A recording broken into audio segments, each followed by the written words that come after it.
Hello, আসসালামু আলাইকুম। সবাই কেমন আছেন? আশা করি আল্লাহর রহমতে সবাই ভালো আছেন। আজ চলে আসলাম চাপা ভর্তা করব। এই শুটকিটা সবাই চেনেন। এটা ব্রাহ্মণবাড়িয়ার বিখ্যাত শুটকি, বাঁশপাতা চাপা। এই চাপা শুটকি ভর্তাটাও অনেক মজা হয়। চলেন এই চাপাটাকে ভালো করে ধুয়ে এখন ভর্তার জন্য প্রিপেয়ার করব। এখন করব শুটকিটা একটা ভালো করে তেলে নেব। কপড়া এখানে একটু তেল দিয়ে নিচ্ছি আগে।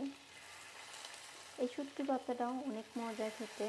এটা ব্রাহ্মণবাড়িয়ার বিখ্যাত শুটকি।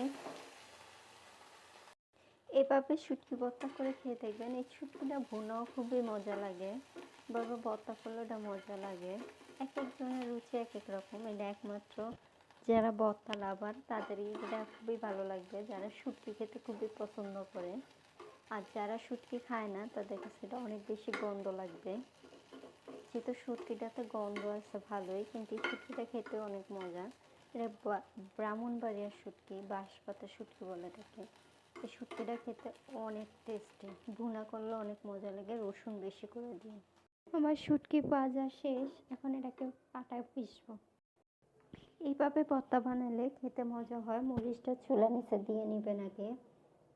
মরিচটাকে চুলা নিচে দিয়ে তারপর ভর্তাটা বানাবেন।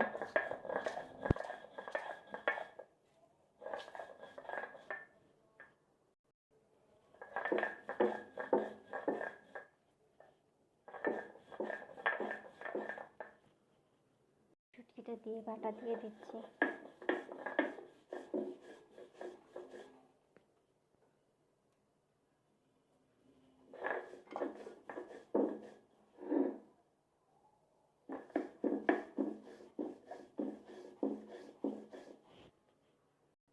ধনিয়া পাতা আর পেঁয়াজটা একটু বেশি করে দেবেন এই শুটকিতে।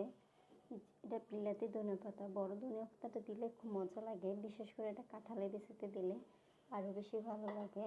যারা একমাত্র ভর্তা খেতে পছন্দ করে এটা তাদের কাছে বেশি ভালো লাগবে। এটা একমাত্র তাদের জন্য, যারা ভর্তা লাভার, ভর্তা খেতে খুবই পছন্দ করে, এটা তাদের জন্য ভর্তাটা। এই তো পেঁয়াজটা দিয়ে দিলাম। পেঁয়াজটা দিয়ে একটু বেটে নেবেন, যেহেতু এই শুটকিটাতে পেঁয়াজটাই মেন। পেঁয়াজ আর ধনিয়া পাতা, পেঁয়াজ পরিমাণে একটু বাড়াই দেবেন। এই তো ভর্তাটা তৈরি হয়ে গেল। এখন একটা বাটিতে তুলে নেব।